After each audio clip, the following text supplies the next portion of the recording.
Денеска православната црква ги празнува воздвижението на чесниот крст Крстовден, светата Плакила царица и преподобниот маченик Макари Солунски.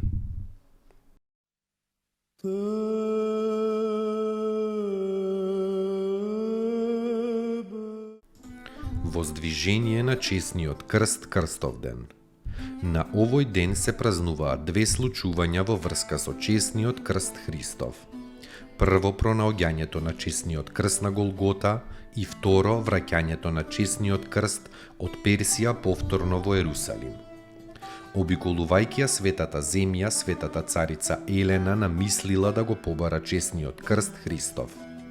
Некој старец евреин по име Јуда единствен го знаел местото каде што се наоѓал крстот, па приморан од царицата изјавил дека крстот е закопан под храмот на Венера, кој бил подигнат на Голгота од царот Адријан. Царицата наредила да го разурнале тој идолски храм, па копајки во длабочината нашле 3 крста. Додека царицата била во недоумие како да го распознае крстот Христов, покрај тоа место поминувала поворка со мртовец. Тогаш патриархот Макари рекол да ги стават крстовите на мртовецот со ред, еден по еден. Кога ги ставиле првиот и вториот крст, мртовецот лежал непроменето, а кога го ставиле на него и третиот крст, мртовецот оживеал. Потоа познале дека тоа е чесниот и животворен крст Христов. Потоа го ставиле и на една болна жена и жената оздравела.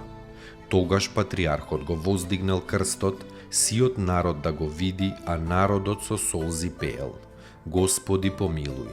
Царицата Елена направила ковчег од сребро и во него го положила чесниот крст. Подоцна царот Хозрој, освојувајќи го Ерусалим, одвел многу народ во робство и го однел крстот Господов во Персија. Во Персија крстот лежал 14 години.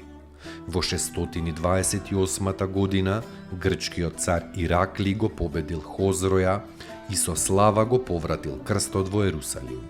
Влегувајќи во градот, царот Иракли го носел крстот на својот грб, но одеднаш царот застанал и не можел ни чекор да направи.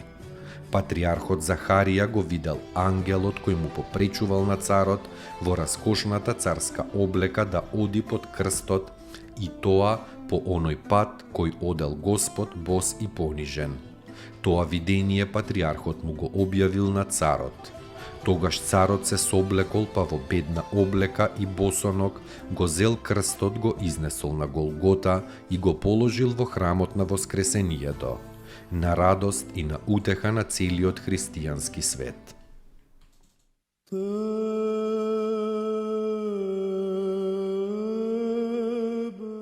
Светата Плакила царица, сопруга на царот Теодоси Велики, била вистинска христијанка и според умот и според делата. Особено се одликувала со помагање на бедните и на болните луѓе. Кога некои луѓе изборувале дека тоа не се совпаѓа со царското достоинство, таа одговорила: на царскиот повик му приличи да помага со пари. Моите пак лични трудови, околу тие што немаат ништо, јас му ги давам на оној кој благоизволи да ми го даде на мене тој позив. Се упокоила мирно во 400-та година.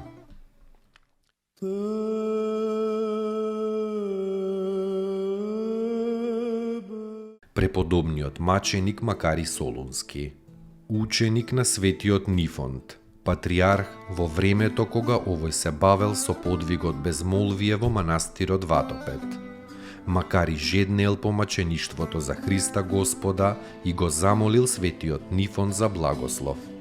Најпрозорливиот патриарх, видувајќи дека тоа е Божја волја, му го благословил патот на мачеништвото. Макар и отишол во Солун и во една група турци почнал да зборува за Христа, како за единствен и вистинит Бог. Турците го истепали и го фрлиле во темница. Кога го извеле на суд, Макари им викнал на турците: "О, кога вие би ја познале вистината и би се крстиле во името на Отецот и Синот и Светиот Дух." Турците му ја отсекле главата во 1527 година.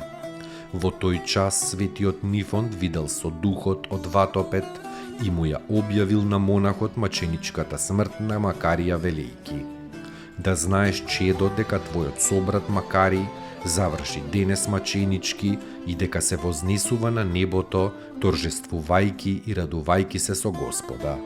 По молитвите негови да даде Бог и ние да се удостоиме со блаженството."